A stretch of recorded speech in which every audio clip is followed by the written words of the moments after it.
We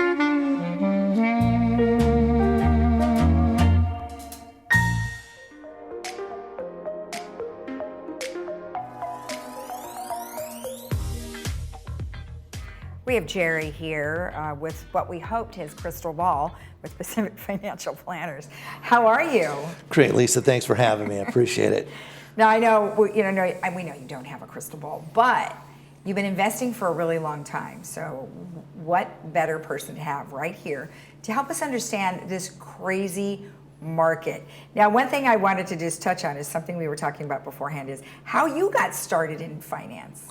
Well, I don't know why. I had a really strong interest when I was a teenager. My dad had some stocks, and I remember I went to his financial advisor with him, I don't know, but maybe not even a teenager, and there was a stock that he bought at 10, and then he bought more at 5 because the guy said double down, and then he bought more at 2, and I went with him when the stock went to 0. And I heard my dad say, I lost all my money. And I learned never average down, even if it's Tesla. So just never throw good money after bad. Yeah. And then I started following some of the automotive companies back in Michigan. And in college, a chemistry professor was over at our house, lived with a bunch of guys for dinner one night, and he started talking about how he was a stock trader, and he gave me an independent study my junior year in college on trading stocks. And I was getting student loans and grants and all that sort of stuff because I was self-supportive through college. Right. And I ended up having about $50,000 when I graduated college. I wasn't the poor college student because I was trading stocks coming out of the early 80s, really bad recession. Yeah. And today's kind of a big anniversary too. I was in the business 35 years ago. 35 years ago today was the crash of 1987. Kidding. Oh, wow. It was known as Black Monday because it was down 22%. Yeah. But that year, 1987, the market was only down 22% on the year by the end of the year because it was up so much prior to the crash. We're down further than that today. So.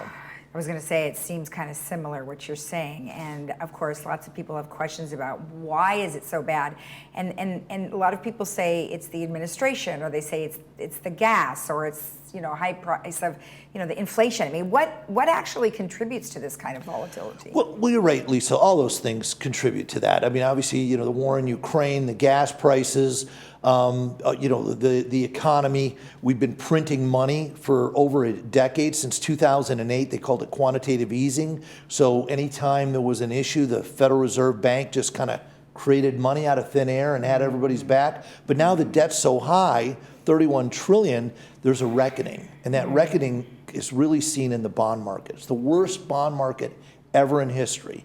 And what does that mean? Well, interest rates have gone up. People go, well, why does that matter?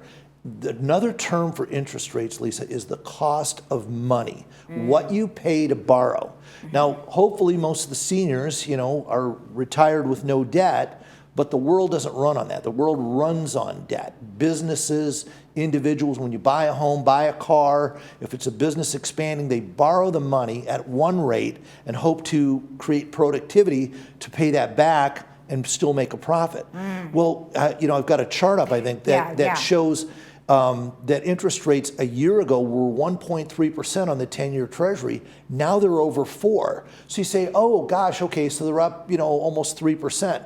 No, they're up almost 300%. Over 200% is your cost of money. If you're borrowing a home right now, borrowing to buy a home, your mortgage is 7.1%, and it was 3%.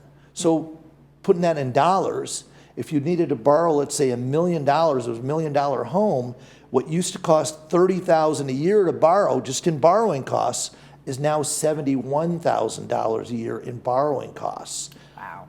People can't afford as much of a home as they used to. Yeah. And businesses can't afford as much. Cars, all these things are going to be adversely effective. I think the cost of money is the number one problem we have. Yeah, and when you talk about high interest rates, California has such high prices for homes that when you look at that number, what you're going to be paying for a mortgage is almost $8,000 a month if you're buying a $600,000 or $700,000 house, because that's about the minimum price. Maybe not so much here in the village, but all over, it's very high. Yeah, it's actually closer to 1 million here in South Orange County, outside the village. I Yeah. was being optimistic. Yeah, yeah. But those prices, we're going to see housing really come down next year. The sellers haven't figured out that they were in the catbird seat and they're not anymore. And when they can't sell their house as quickly, we're going to start to see prices of housing decline here in the village and outside sometime next year. It's slowing the economy down, that cost of money. But we will not see interest rates lower for quite some time, right? I don't see that going down at least, maybe late next year at best. But no, I certainly for the next 12 months, I think interest rates, they might level out. Yeah. And that, that could create some opportunities as well in other areas. You talk about bonds and then being at the percentage that they are. Is that a good investment for people if they want to remove their money from the stock market? Yes, Lisa, that's a great point, is that a lot of news programs, and I look at it, I want to see what they're saying out there. They're really late. They should have warned people, all these people talking about the bad economy and how things are going to be tough.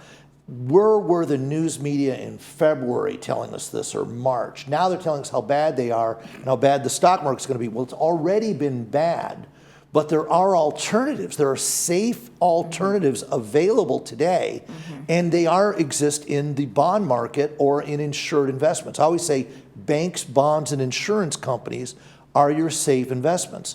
And we're seeing banks paying 3% plus for 1-year CDs. You can do a 1-year treasury bill and get 4.2%. And there are some insured investments that are now paying 5%, and they're guaranteed fully insured. So the best thing to do if you have too much money exposed in the stock market, or you've removed the risk and now you're just sitting in cash earning nothing, would be to kind of stagger, or what's called ladder the maturities. Go out maybe 6 months, 12 months, 18 months, and you could buy these safe investments and have your money guaranteed and fully insured. And there are safe alternatives today. And it's one of the things I'm going to talk about at the next financial forum. But people need to talk to somebody about, well, what should I be doing today with all this cash I'm sitting on? Or how do I get out of the market and safely get a positive return? Well, many of our villagers have already retired, and they are possibly using their 401ks or KIOs or whatever the case might be. And so, if they've pulled it out and put it in cash, they have to do something with it. Well, again, they should look for safe alternatives. And I get it, inflation's still around 8%, and I'm talking about a 4.2% investment, but sometimes return of capital is more important than return on capital, meaning going for those high returns isn't paying dividends right now. It's better to have protection and a plan to get some return on your money and make sure that all your money is safe. Because if you put it in the stock market and it's down 25%, you're still dealing with the same 8% inflation. So you're effectively down 33%. Well, let's talk about the forum that you guys have come up. You mentioned a little bit about you're going to be discussing safe investments. This is going to be on October 25th. And it's from 3 to 5 p.m. in Clubhouse 5. And I know that you have lots of people who invest already and have had experience, some have not. So you kind of get together with everyone to sort of walk them through some of the do's and don'ts. Correct. We pick a topic, and this time, where to safely invest your money. And we'll discuss how these things work. But it's a group discussion. That's what's called the forum. And I try to get people to interact, and then we go around the room and people have the opportunity to ask questions or make comments about what they're doing or what they're seeing or maybe what their advisors are saying. It's not a straight up lecture or seminar. It's really a group think on how things work and what's working and what people's experiences are. So for people who are novice investors, I mean, sometimes, a lot of times you have couples and one of them handles the money and one might handle other areas of the household. And if that person who handled the money passes, a lot of times the other person doesn't know what to do or where to go. So it's a great opportunity for them to come in and just learn and hear other people, like-minded individuals, discuss their finances in an open environment. So it's really great. I think people, we're getting a lot of good feedback. Good. Well, that's excellent. And I know that you have that once a month. So we'll talk next month, and we'll learn more, and hopefully the economy will be a little bit better.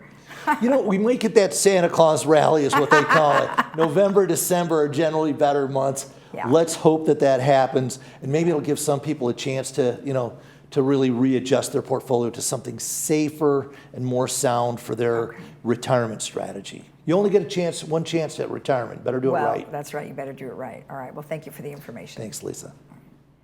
And if you want more information about Jerry and Pacific Financial Planners, you can always go to safeincometoday.com or call that number 949-219-0692. We'll be right back.